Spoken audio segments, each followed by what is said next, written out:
the Philippines dropped 2 places from 138 to 140 in World Press Freedom Index po. Is this drop a reflection on Duterte administration's policy on press freedom or otherwise? Similar question with Laila Salavera of Inquiry. Well, una-una, 2 position lang po yan. 2 positions lower. De minimis po yan. Wala masyadong ibig sabihin. Pangalawa po, sa buong ASEAN, pang-4 pa rin po tayo. No? We are ahead of Myanmar, Cambodia, Brunei, Singapore, Laos, and Vietnam.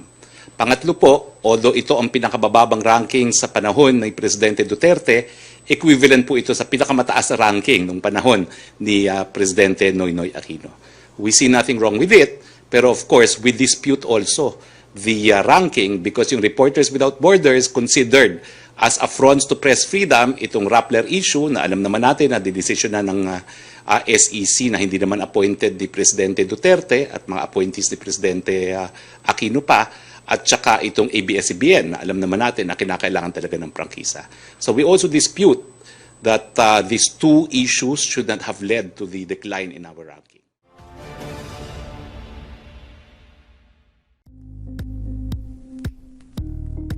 Thank you for watching Politico TV. Please like and subscribe to our channel for more videos.